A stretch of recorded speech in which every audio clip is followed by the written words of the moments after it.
89 or visit dentalimplantsgps.com.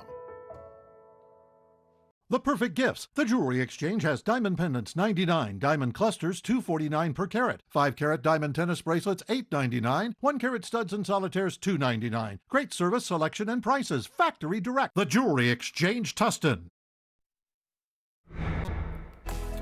Right now at 3, seniors rescued from what investigators are calling illegal nursing homes in Torrance and Carson. What we're learning about the conditions inside and the owners under arrest.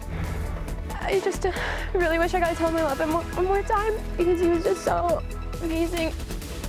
And we're hearing from the family of a soldier killed in the war with Iran. As the U.S. torpedoes an Iranian ship, the Pentagon is promising attacks will intensify. And updating a story we brought you as breaking news on Monday. The driver accused of killing a small child in Long Beach, now charged with murder. The NBC4 News at 3 starts now. Developing right now at 3, a major raid uncovers what investigators say were illegal nursing homes operating in quiet neighborhoods. Good afternoon, everyone. Thank you for joining us. I'm Annabelle Sedano. Deputies say several vulnerable seniors were rescued and a couple was arrested. NBC4's McCullough Medina is live in Carson at one of the homes raided by deputies today. Mac, what do we know so far? Annabelle, the deputies are telling us that that couple that they have charged were elderly themselves, identified as 80-year-old Gary Hogg and 74-year-old Alicia Hogg. This is one of the homes that deputies say they ran as a nursing home and ran it illegally without any licenses. Deputies say they fed patients moldy food and also hired homeless people to care for them. No, there was a lot of police officers and ambulance. Neighbors who didn't want their face shown say the early morning operation rattled the neighborhood. Deputies and several other agencies descended on this home off West 234th Place.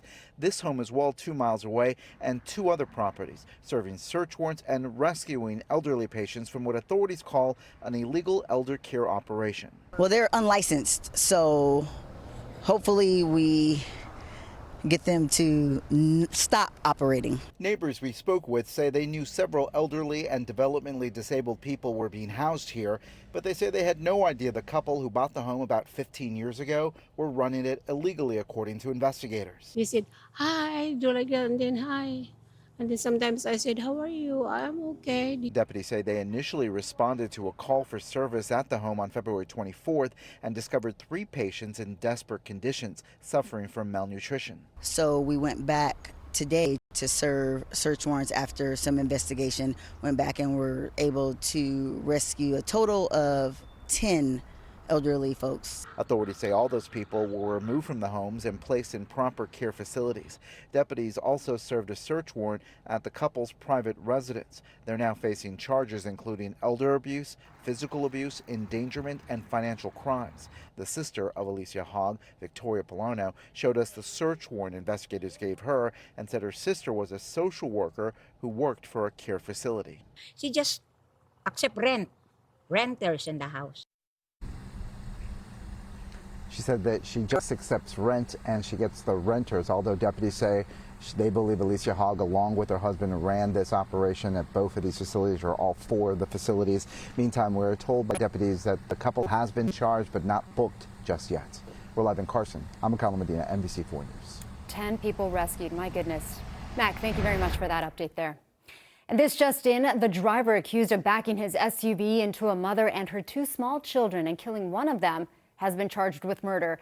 This was breaking news at 3 on Monday. You may remember this. Police say 55-year-old Lamont Ivan Russell backed into the family while they were sitting outside a home in Long Beach. A 20-month-old girl died and her sister and mom were both hurt. Russell was booked on suspicion of DUI, but prosecutors just announced he's charged with murder. He's expected to be arraigned this afternoon. We will, of course, bring you the latest coming up here on the NBC4 News at 4.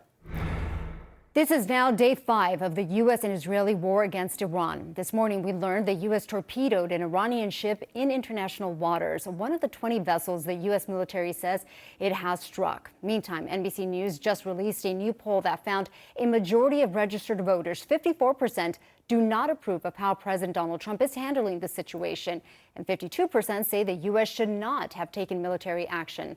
NBC4's Lolita Lopez joins us live from the newsroom. She has the latest details on this operation and reaction, of course, from the family of one of the American soldiers killed. Yeah, Lolita. It's so sad there. Yes, indeed. Concerns for people trying to make it out of the Middle East. Rising oil prices and economic turmoil continues as the president now is doubling down today and says the strikes against Iran had to happen when they did, and there is no indication they'll be over anytime soon. I think if we didn't do it first, they would have done it to Israel and give us a shot if that was possible. President Trump, hosting big tech leaders at the White House, spoke about the operations in Iran by the U.S. and Israel that killed Iran's leader, Ayatollah Khamenei.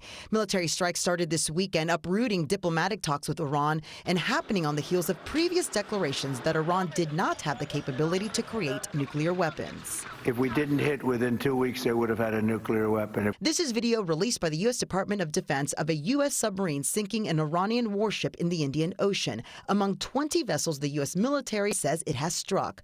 Iran is also escalating retaliation, hitting U.S. sites like oil facilities across the Middle East. President Trump has indicated the possible use of the U.S. Navy to protect the Strait of Hormuz.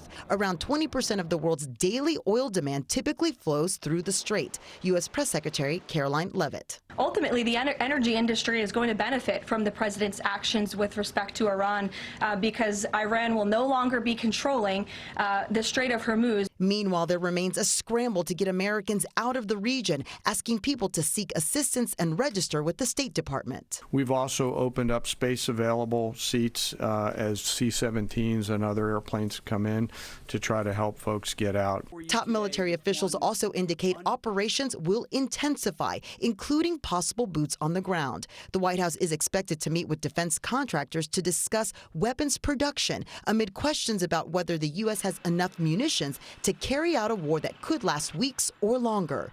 Among the reported hundreds of people who have died since the beginning of these operations, 6 U.S. service members. The family of 20-year-old Declan Cody, who was killed in Iranian retaliation attacks over the weekend, says he loved serving as a member of the U.S. Army Reserves.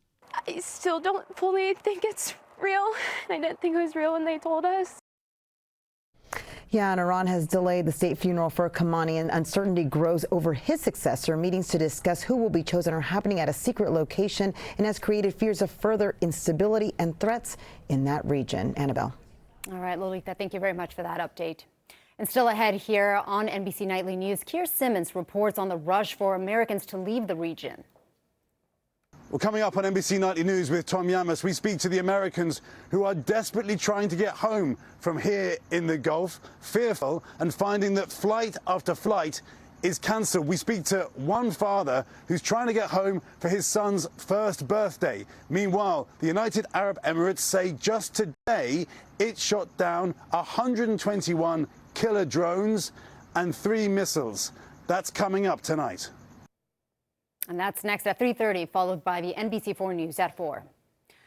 All right, guys, closer to home, let's take a live look there at Catalina Island. Our meteorologist, Melissa McGee, is here. She's tracking these conditions for us, and she's tracking big winds in your first alert forecast. Hey, Melissa. Hi there, Annabelle. Yeah, you're going to notice that as we go throughout the rest of tonight and into our Thursday. And you probably also noticed today numbers were a little cooler because of that onshore flow. So right now this afternoon, we're hanging out in the upper 60s and lower 70s, 68 in West Covina. We've got 71 in Riverside and 69 degrees there in Van Nuys. Here's why it's going to get windy later on tonight. Satellite and radar showing you clear conditions here in Southern California. There's a trough of low pressure to our north. No rain with this, but as this trough sags to the south, we tap into those northerly winds, and that will kick up later on tonight. So what was a high wind watch has now been upgraded to a high wind warning for LA and Ventura counties. We've got a wind advisory for areas in San Bernardino and Riverside counties. So in some spots later on tonight into your Thursday morning, we could have some isolated gusts from 50 to 65 miles per hour.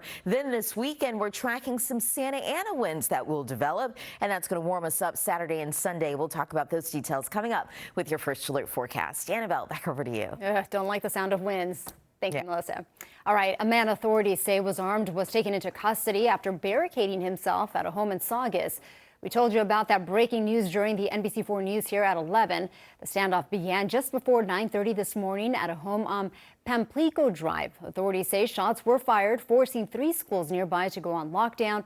News Shopper 4 was over the home as deputies were seen in tactical gear outside. A man eventually surrendered and was taken into custody. And a botched shooting, a police chase, and then a crash. NBC4 Investigates is learning more about this wild scene in downtown LA's Produce Row.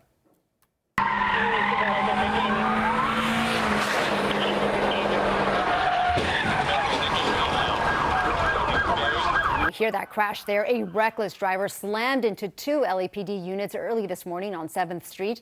Authorities say a man walked into the produce market, started arguing with a worker, pulled out a rifle, and then started shooting. Police say he sped away as officers began to chase him. The driver crashed into 2 police cars before he was arrested. 2 police officers were taken to the hospital. They're expected to be okay. Hundreds of tons of debris and vegetation has been removed from the Sepulveda Basin. It's all in preparation for LA 28. The work started last summer after a string of fires there raised major alarm bells. Mayor Karen Bass was there this morning to highlight the success in clearing it out. For years, this area behind me along the LA River was plagued by encampments, invasive